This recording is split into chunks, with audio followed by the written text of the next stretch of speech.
पाकिस्तान अफगानिस्तान से ॻाल्हियूं ॿीहर शुरू करण ते राज़पो ज़ाहिर करे छॾियो। ज़रनि मूजिबि अफगानिस्तान सां ॻाल्हियूं नतीजो ॾींदड़ साबित न थियण ते पाकिस्तानी वफ़द अॼु वापसि अचणो हो। तुर्किया जे अख़्तियारनि पाकिस्तानी वफ़द खे न वञण जी दरख़्वास्त कई। ज़रनि जो चवणु आहे त अफ़गान अख़्तियारनि बि ॻाल्हियुनि जे हवाले सां सफ़ारती सतह ते राब्ता कया। ॿिन्ही मुल्कनि विच में ॻाल्हियूं ॿीहर बहाल थी रहियूं आहिनि। ज़रनि मूजिबि ॻाल्हियूं पाकिस्तान जे मुख्य मुतालबे ते ई थींदियूं त अफगानिस्तान दहशतगर्दी ख़िलाफ़ वाज़ह तस्दीक जोगी ऐं सिराती कार्रवाई करे। अमरीकी सदर डोनाल्ड ट्रंप ऐं चीनी सदर शी जिनपिंग विच में अहम मुलाक़ात। सदर ट्रंप चयो आहे त अमरीका ऐं चीन विच में घणनि शयुनि ते इतफ़ाक़ थी चुको आहे। अॼु मुआहिदो थी सघे थो। चीनी सदर चयो आहे त ट्रंप सां चीन अमरीका लाॻापनि जो मज़बूत बुनियाद रखण लाइ तयारु आहियूं। ॿिन्ही अॻुवाणनि विच में ॾखण कोरिया जे हिकु एयरबेस ते मुलाक़ात थी। मुलाक़ात 1 कलाक 40 मिंटनि ताईं जारी रही। कोयटा ऐं कैच में सिक्योरिटी फोर्सेस जे ऑपरेशन में 18 दहशतगर्द मारिजी विया। ISPR जो चवणु आहे त 28 ऐं 29 अक्टूबर जी राति कोयटा जे इलाइक़े चलतन में ऑपरेशन कयो वियो। 14 दहशतगर्द मारिजी विया। कैच जे इलाइक़े बलीदा में ऑपरेशन दौरान 4 दहशतगर्द मारिजी विया। हथियार ऐं धमाकेदार मवादत। कराची में ट्रैफिक पुलिस जी ई चालान मुहिम जारी। ट्रैफिक पुलिस अख़्तियारनि मूजिबि 3 ॾींहनि अंदरि 12,942 चालान कया विया आहिनि। पहिरें ॾींहुं 2,622 ई चालान कया विया। ॿिए ॾींहुं 4,301 ऐं टे ॾींहुं 5,979 चालान थिया।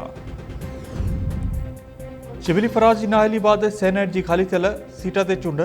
KP असेंबली में पोलिंग। मेंबर शाम 4 वॻे ताईं वोट कास्ट करे सघंदा। गुज़िरियल ॾींहुं सुप्रीम कोर्ट शिबली फराज जी सेनेट इलेक्शन रोकाइण जी इस्तदा रद्द कई हुई। 9 मई जे केसिस में सज़ा बाद इलेक्शन कमीशन शिबली फराज खे नाअहल करार ॾिनो हो।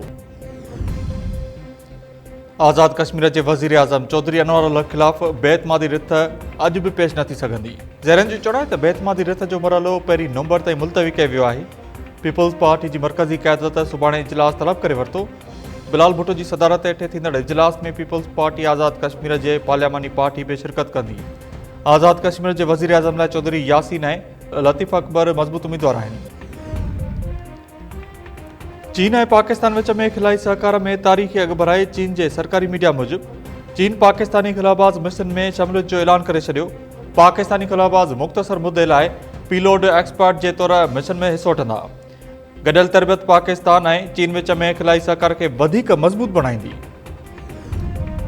सिंध हाई कोर्ट शागिर्द अॻुवाण गनी अमान चांडियो जी बाज़ियाबी जी दरख़्वास्त ते धुरनि खे नोटिस जारी करे छॾिया। ॿुधणी 14 नवंबर ताईं मुलतवी। गनी अमान जी भेण तरफ़ां सिंध हाई कोर्ट में दाख़िल करायल दरख़्वास्त में मौक़िफ़ अख़्तियार कयो वियो आहे त भाउ गनी अमान चांडियो कराची में झाड़नि ॿारनि जे इलाज लाइ आयो हो। ख़ानगी अस्पताल मां खेसि खंभे गुम कयो वियो।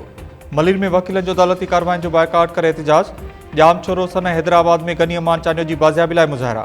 फौरी तौर आज़ादु करण जो मुतालबो। मोरो में PPM ने ज़ुल्फ़कार भेण जे घर मां लॻल धाड़े जो 3 ॾींहनि बाद केस दाख़िल। भेण हाउस जे मैनेजर धणी बख़्श भेण जी फ़रियाद ते 10 अणॼातल जवाबदारनि ख़िलाफ़ दर्ज थाणे ते केस दाख़िल कयो वियो। FIR में जणायो वियो आहे त राति जो 2 वॻे 10 अणॼातल हथियारबंदनि घर अंदरि दाख़िल थी समूरनि घर भातियुनि खे हिक कमरे में बाड़े 4 कलाकनि ताईं फुलुट कंदा रहिया। केस में फुर्थियल रक़म ऐं ज़ेवर जी मालियत ज़ाहिर न कई वई। पुलिस जो चवणु आहे त टीमूं जोड़ी वयूं आहिनि। जवाबदारनि खे जल्द गिरफ़्तार कयो वेंदो। ऐं कोटड़ी थाणे जे लाकअप मां जवाबदार फरार। शहरनि 2 ॾींहं अॻु फुर दौरान जवाबदार शकील कमराणी खे पकड़े पुलिस हवाले कयो हो। जवाबदार शकील कमराणी मुबैना तौर लाकअप तोड़े फरार थी वियो।